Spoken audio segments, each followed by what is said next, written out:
বাপের বাড়িতে আজকে সুন্দরীর লাস্ট দিন, তাই সকাল সকাল স্নান করে রেডি হয়ে তুলসী মিটিতে জল ঢাইলাম, মন্দিরে পূজা দিয়া রেডি হয়ে যায়। তারপর আমরা চলে যাই বাজারে, মাথাভাঙ্গা শহরটা আজকে একটু ঘুরে দেখবো। আর আমার সঙ্গে এই আন্ডাগুলো দেখতেছে, ওগুলো সবগুলো হচ্ছে আমার শালা হয়, বুঝলা? তো ওরা বলতেছে যে জাইম্বু তুমি আসছো, যাইতেছো গা, আমাদেরকে নিয়ে একটু ঘুরতেও নিয়ে গেলে না, একটু পার্কে নিয়ে চলো। বললাম যে চলো, এখনই চলো।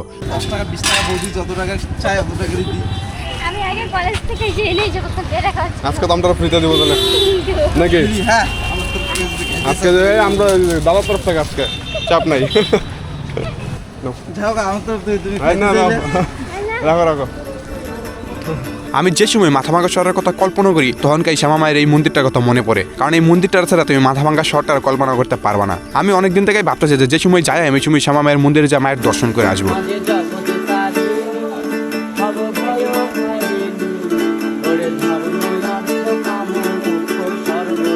আজকে ফাইনালি আসা হয়েছে, দর্শন করা হয়েছে। তবে ইচ্ছা আছেন পূজা দেওয়ার, কিন্তু পূজা দেওয়াটা হইল না। কিন্তু নেক্সট টাইম যখন আমি অবশ্যই আশা করি পূজা দিতে পারবো, মা যদি চায় অবশ্যই পারম, তাই না? দাদা খুলে কানবো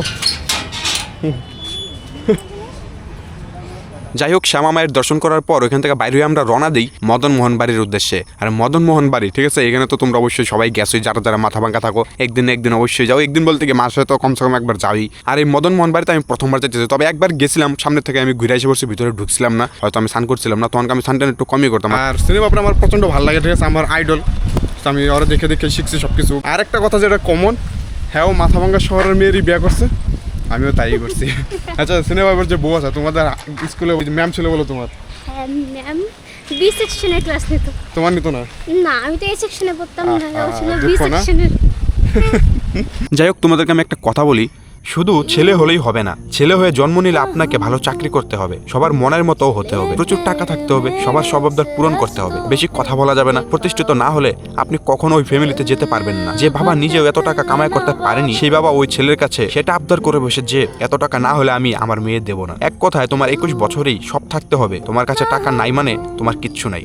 এটাই বাস্তব, বুঝলে? আর কোনো মা বাবা চায় না যে তার মেয়ে শুরুবার থেকে শুরু করুক, সেই কষ্টটাই করুক যে কষ্টটা তারা কইরা আসছে। যাই হোক, সুন্দরী চোখের জল দেখে তোমরা আশা করি বুঝে গেছো, তো এখন বিদায় নেওয়ার সময় হয়ে গেছে।